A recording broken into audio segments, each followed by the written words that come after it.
This is the AMDM, your quick morning podcast full of Memphis news. I'm Kix Patterson in for Natalie Van Gundy. Today is Wednesday, August the 5th.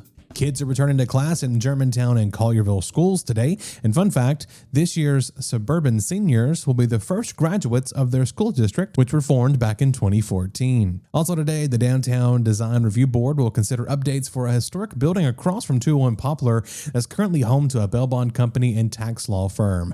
The building recently changed hands, and the new owner promised it soon, quote, get new life. Another council news, members got a rundown Tuesday of the city's plan to issue about $350 million in bonds to manage its debt.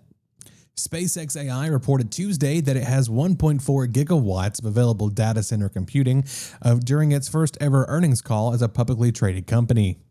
That's roughly enough power for all of Memphis during a mild fall or spring day. The company also revealed it poured about $15 billion into its AI capital expenditures, including its 4 Memphis area data centers. Local immigration advocates gathered Tuesday outside of Wilson Air Center to demand an end to its ICE deportation flights. Since March, Wilson Air, which operates out of the Memphis International Airport, has facilitated at least 51 ICE flights, transporting some more than 1,500 people to detention centers across the country. One protester says that he regularly observes the flights and has seen detainees with hands shackled to a chain around their waist with, quote, no way to use a bathroom, no way to use an oxygen mask if it drops, no way to rapidly evacuate in an emergency, end quote.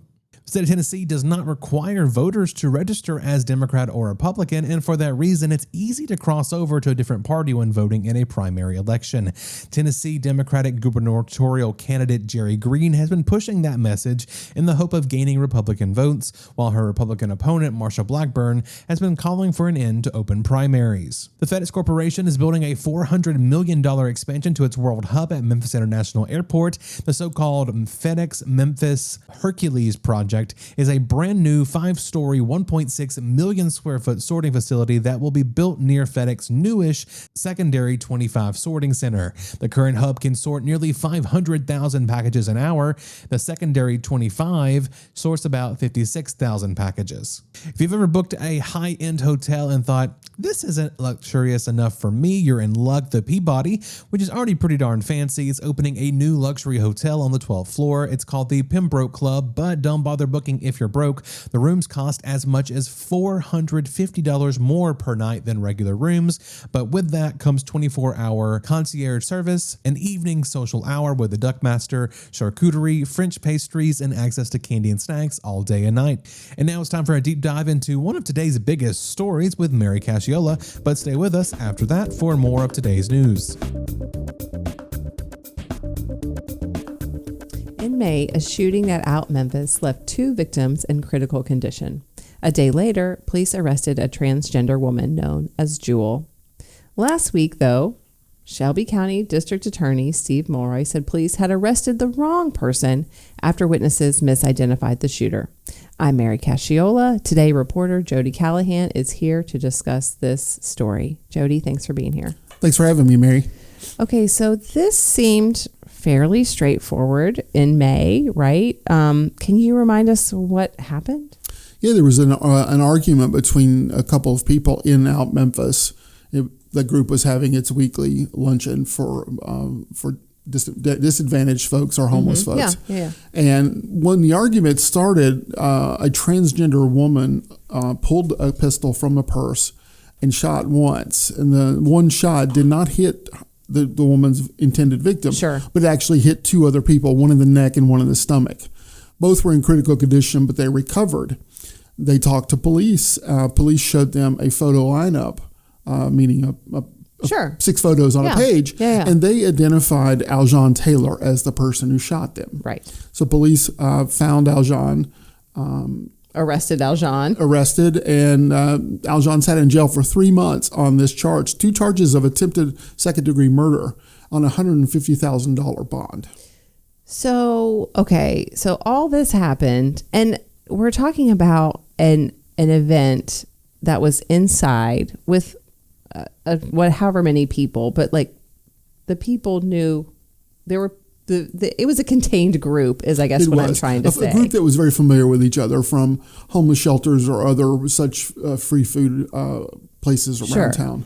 And so the people involved knew who the intended target was, as you have said. They knew that the people who actually were shot were not the intended target in the argument or whatnot. What happened last week? Steve Mulroy, the district attorney, said, no, witnesses got the wrong person. So like, what? This is very irregular. It's odd. It's certainly odd. The defense attorney, Sharon Morales, was assigned this case by the court. And she'd quickly heard from OUTMemphis employees and staff and visitors that this was not the right person. Oh, okay. She got affidavits from, I believe she said at least 2 OUTMemphis staffers saying that Aljon was not Jewel, that Aljon was not the shooter. Okay. So she started looking into this more, and she started working with Aljon to find out who else it could be. So just to be clear, okay, so in the reporting, we said that Aljon Tyler was arrested, and then we also identified the shooter as a transgender woman named Jewel. But it seems to me the issue is that Aljon Tyler is not Jewel. That's what we're saying now. That's what we're saying. Jewel, they identified Jewel as the shooter, and that part seems to be correct. It's just that Aljon Tyler is not Jewel. Aljon Tyler is Adriana.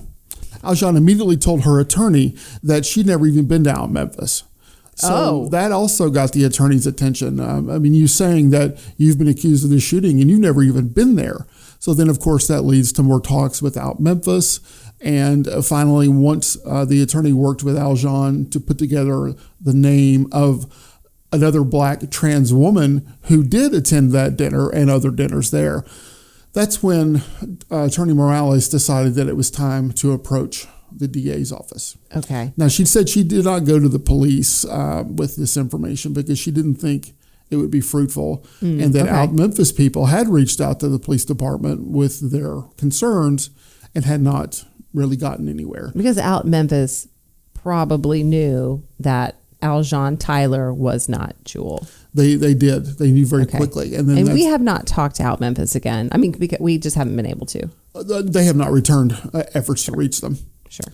So once Sharon Morales had these affidavits from OUTMemphis staffers and the ID on the person who actually does go by the name Jewel, she went to the DA's office and met with Paul Hagerman. Mm-hmm. Hagerman said, okay, we can't keep this person in court any longer.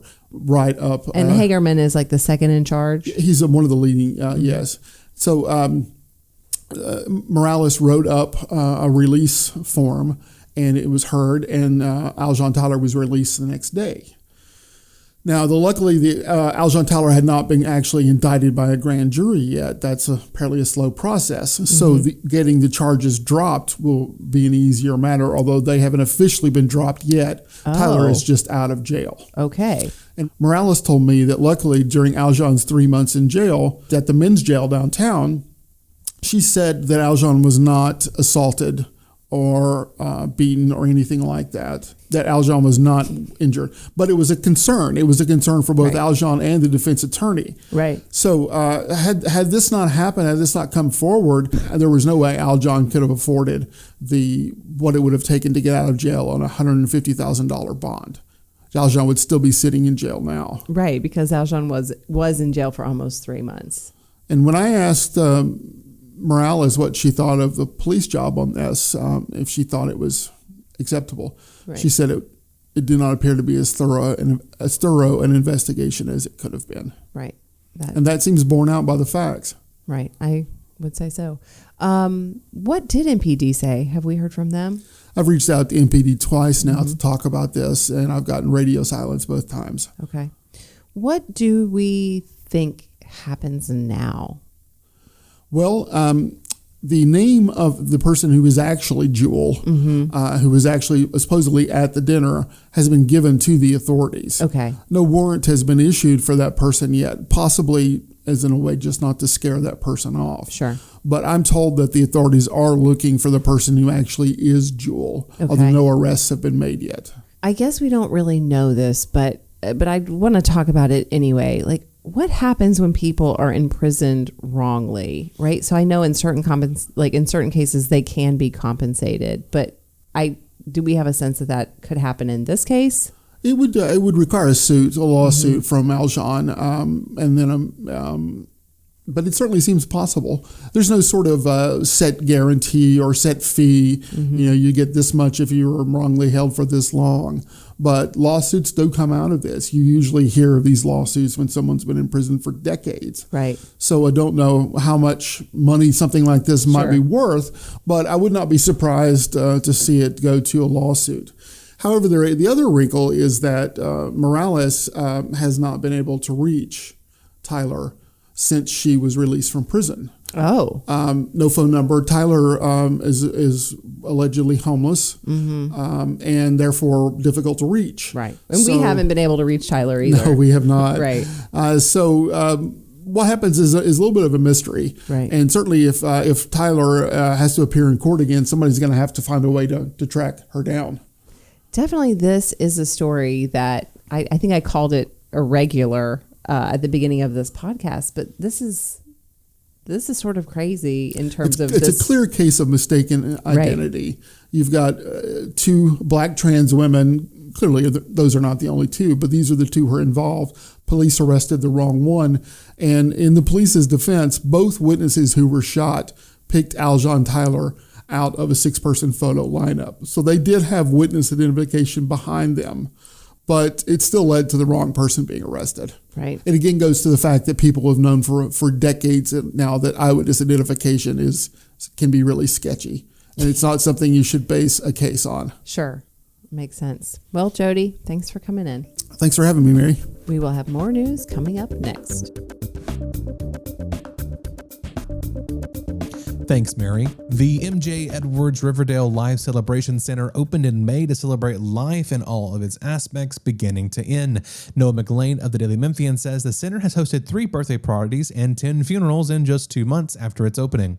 The 13,000 square foot building is the former home of Memphis Orthopedic Group and cost $6 million to buy and renovate. The key to the center's success is a 200-seat chapel that can be converted into a gathering space. It also has 2 visitation rooms, a lobby, state-of-the-art audiovisual technology, and live streaming capabilities for remote guests. For the Daily Memphian, I'm Noah McLean. On the first day of summer for Memphis Shelby County schools students, Governor Bill Lee signed into law a measure to take over the school system. Laura Testino of the Daily Memphian says students returned to the classrooms on Monday, but not much has changed, at least not because of the new oversight board.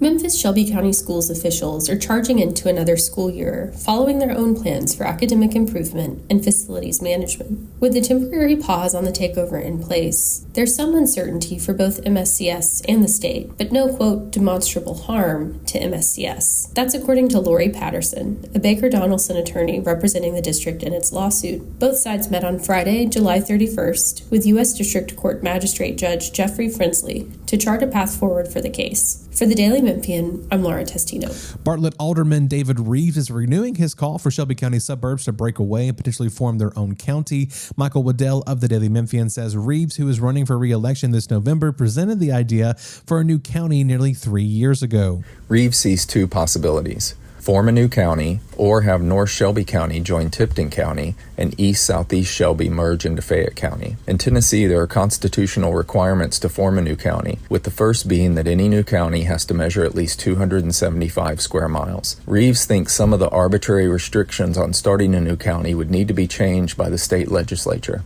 A new county has not been created in Tennessee since Chester County was formed in 1879. For the Daily Memphian, I'm Michael Waddell.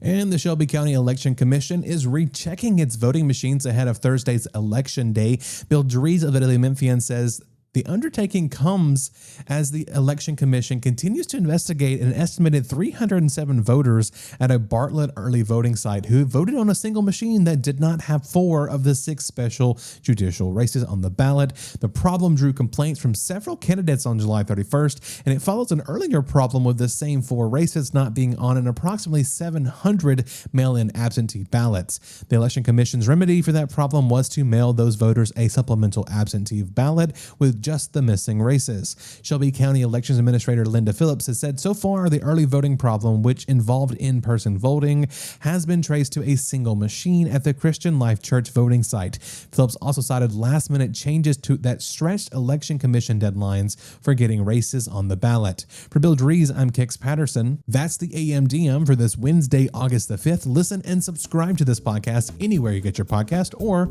on the Daily Memphian website. You can also hear us on WYXR 91.7 FM, where our local news stories air every single weekday throughout the day. Don't forget to subscribe to our other weekly podcast hosted by your favorite reporters, including Sound Bites with Holly Whitfield, The Sidebar with Eric Barnes, and the Daily Memphian Grizzlies podcast with Drew Hill and Chris Harrington. You can also sign up for our breaking news alerts and our many weekly newsletters we offer, like the early word you heard at the top of this podcast, by visiting dailymemphian.com/email.